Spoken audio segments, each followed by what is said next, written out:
Hey Pokemon champions, it's Champion Blaze here, and the Pokemon anime is filled with tons of great characters, two noteworthy kinds of characters being rivals and gym leaders. In the Diamond and Pearl series, we were introduced to best rival, Paul. He recently returned in Pokemon Journeys episode 114 to help train and prepare Ash and his Pokemon for his upcoming battles in the Masters 8 tournament. After their training, the episode ends with Professor Oak telling us that Paul has actually been asked to become a gym leader. It's not known if he's going to be a brand new gym leader or if he'll replace an existing gym leader, but with so many Pokemon in his possession, there's quite a few different types he could specialize in. So in today's video, we're going to speculate what kind of gym leader Paul could potentially be based on the Pokemon he currently owns. For this video, I'll be going over how many Pokemon he owns of a certain type that he could specialize in, and then giving him a team of 3 from those Pokemon. Since gym battles in the anime are virtually always 3v3 unless there are special circumstances, I'll be giving Paul teams of 3 as well. But then I'll give my thoughts as to what Pokemon he could switch out to make the battle more challenging if the challenger has more badges, if he owns more than 3 of a certain type.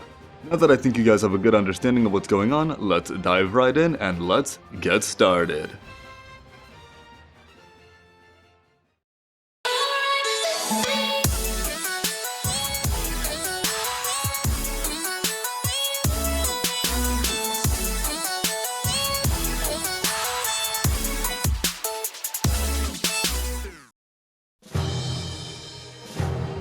Paul was Ash's main rival during the Diamond and Pearl series of the anime, and each time they battled, it was intense, exhilarating, and they gave us some of the absolute best battles in the entire anime.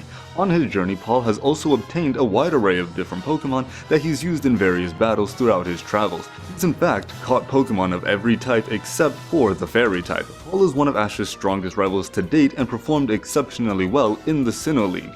But if Paul is going to be a gym leader, I'm sure he'd use some of his stronger Pokemon against challengers and might even one day surpass Volkner as Sinnoh's strongest gym leader. Out of all the types available to him, there are only a handful of types that Paul could specialize in. Let's begin with his most abundant type being the Ground type. Paul has 5 different Ground-type Pokemon he has access to.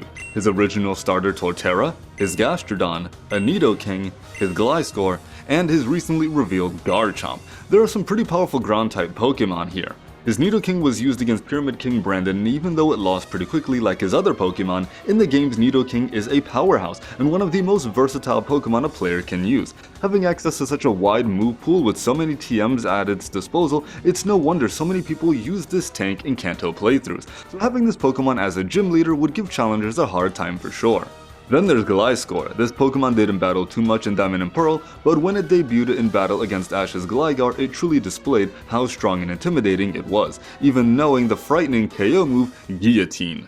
Gastrodon was a Pokemon that debuted under Paul's ownership during the Sinnoh League, as did a couple other Pokemon. Gastrodon made an impressive move against Ash by being able to manipulate its Muddy Water attack to create a counter shield against Ash's Staraptor, and even came close to knocking it out. Even though it lost rather quickly to Ash's Buizel, it put up a great fight and had a really good typing as well. Next is Paul's newly obtained Garchomp. Paul officially owned the best pseudo-legendary Pokemon in the game. Garchomp sports the Dragon ground typing, and any Pokemon fans that have played through Diamond and Pearl and Platinum and even Legends Arceus know how devastating this Pokemon can be. With access to moves like Dragon Claw, Dragon Rush, and Draco Meteor, plus moves like Flamethrower and Brick Break for type coverage, this Pokemon is a beast. Paul caught Garchomp specifically to help Ash prepare for his battle against Cynthia, but if he's gonna be a gym leader, this Pokemon adds some insane power to his team that should frighten any challenger.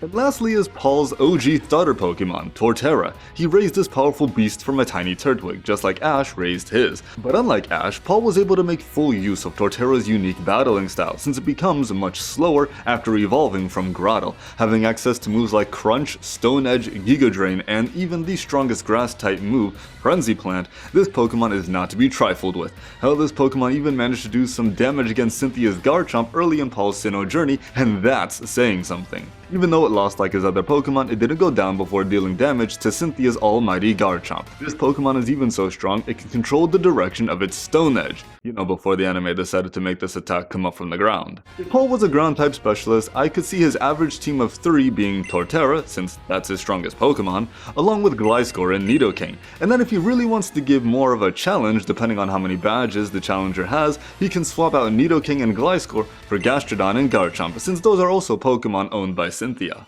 Paul's second most abundant typing is the Flying type. He owns 4 Flying type Pokemon: Gliscor, Honchkrow, Ninjask, and Gyarados. Yeah, I'm pretty sure you forgot Gyarados was a flying type, huh? Since I've already talked about Gliscor, I'm gonna get right into Honchkrow. This Pokemon debuted as a Murkrow in Paul's battle against Cynthia. It got knocked out quickly cause, come on, it's Cynthia. But once it becomes a Honchkrow, it gave Ash quite a bit of trouble when they would battle. It almost defeated Ash's Staravia in a Poké-Ringer battle before it evolved into Staraptor and learned close combat, and it also defeated Ash's Grottle after it had evolved from Turtwig during the same battle. It later defeated Grottle again at Lake Acuity, once again proving its strength. Past that, it doesn't have many other battles, but it's also a great Pokemon in-game as I used it in my Brilliant Diamond playthrough and named mine Darkonia. One great move this Pokemon can use is Psychic, a pretty powerful move, but it would be a great member on a flying type team. Next up is Ninjask. This is another Pokemon that debuted in his battle against Ash in the Sinnoh League. This one is Bug Flying type. Now while the Bug typing isn't the greatest addition to mention here, I do need to mention its epic ability, Speed Boost. Paul's Ninjask had this ability during the Sinnoh League, and this made it near impossible for Ash's Pokemon to land any hits on it. Ash's Gliscor struggled against it, and it even did some damage to his Infernape too before being taken out by Mach Punch. But this would be a great addition to his flying type team. And lastly, there's Paul's Gyarados. It's still crazy that he owns this monster. Gyarados adds great coverage and power being a water flying type Pokemon. This beast is a great physical attacker, having moves like Waterfall, Aqua Tail, Crunch, Ice Fang, Dragon Tail, and even freaking Earthquake. But it's also got great special moves as well, such as Surf, the famous Hyper Beam, Incinerate, Hydro Pump, and Hurricane. Paul's Gyarados was trained so well that it did some good damage to Ash's Lucario, who was meant to be his ace for Pokemon Journeys. Did it lose? Yes, but we truly don't know how powerful his Gyarados is from just one battle. On top of it, Gyarados can learn Dragon Dance to make itself even stronger and faster, so if Paul is a flying type gym leader, this would prove to be quite difficult to defeat. For this type, I think his average team of 3 would be Gliscor, Ninjask, and Honchkrow, with Honchkrow being his ace. If he wanted to switch things up and make it more of a challenging battle, I could see him swapping out Ninjask for Gyarados. Now there's only one more type that Paul could specialize in, and that's the Dark type. Paul owns 3 Dark-type Pokemon, Weavile, Honchkrow, and Drapion. We've already covered Honchkrow in the last segment, so let's jump right into Weavile.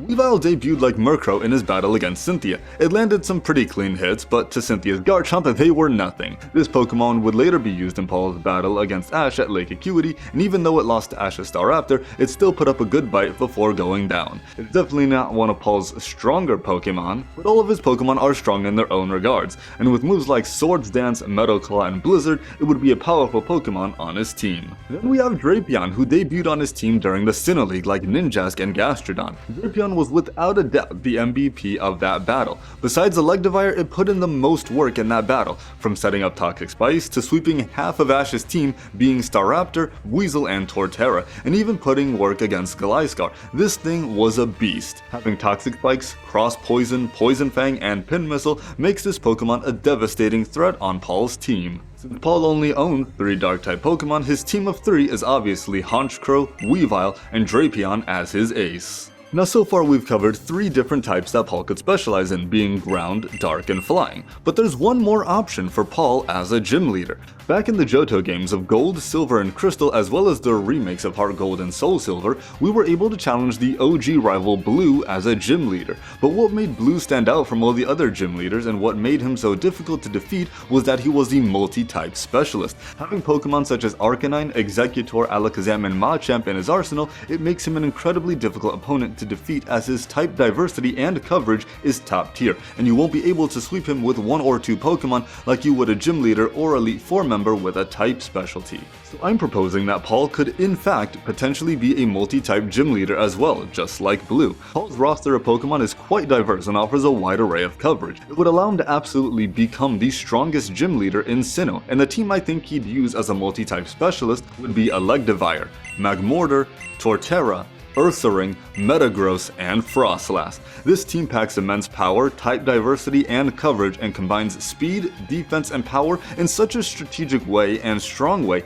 that would make earning a gym badge from Paul quite the challenge. Since we've already talked about Torterra before, let's jump in with one of Paul's newest Pokemon being Metagross. Now I do want to preface this part by saying Blue actually uses a Tyranitar on his team at one point, so letting Paul use Metagross here is fine. Metagross is one of the pseudo-legendary Pokemon from Hoenn, so along with Garchomp, he owns two pseudo-legendary Pokemon. It's a highly defensive Steel Psychic type, which also serves as the ace of the current Hoenn champion, Steven Stone. With moves like Agility, Meteor Mash, and Flash Cannon, this Pokemon would be an absolute threat to a gym challenger for sure, and this Pokemon even helped train Ash's Gengar for the Master's 8. Next is Froslass, another Pokemon that made its debut on Paul's team during the Sinnoh League. Being an Ice Ghost type and having Snow Warning makes this Pokemon quite frightening as it's immune to fighting and normal type attacks. Being able to set up Hail will allow it to chip away at the opponent's stamina for some time, and it can use sneaky ghostly tactics to gain the advantage in battle. It was difficult for Ash's Pikachu to defeat it, so I believe regular challenges would struggle as well. Then we have the monster that is Paul's Ursaring. Caught extremely early on during Diamond and Pearl outside Bewilder Forest, Ursaring would go on to become one of Paul's most used Pokemon in battle and one of his strongest. It terrified Ash's Chimchar, knocked out Pikachu at Lake Acuity, and even did a number on Barry during the Sinnoh League as well. Its Guts ability is definitely something to be wary of with this Pokemon, and then with moves like Hyper Beam, Bulk Up, Hammer Arm, and Slash,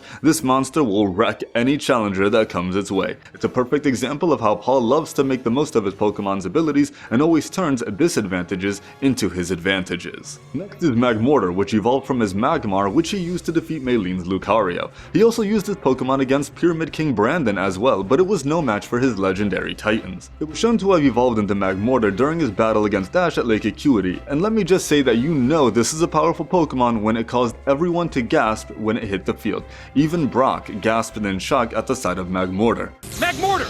Stand by for battle! Magmortar! Magmortar!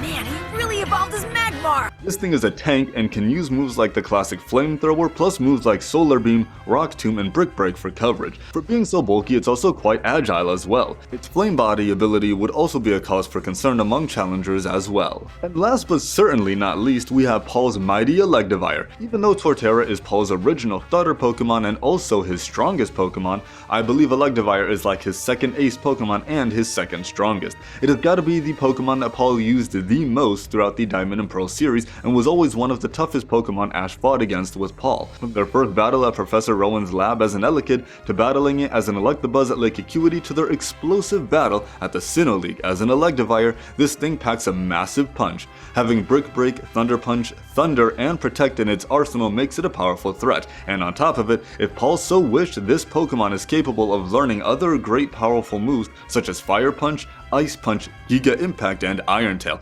as well. This makes this Pokemon a true force to be reckoned with. So if Paul was a multi-type gym leader, I believe his team should be Electivire, Torterra, Magmortar, Ursaring, Metagross, and Froslass. This team of 6 provides great type diversity and type coverage and combines a lot of his strongest Pokemon into one devastating team. Well, there we go, Pokemon champions. Those are all my possible choices for the different type specialties that Paul could use as a gym leader. Ground, Dark, and Flying, with my personal favorite option being a multi-type gym leader.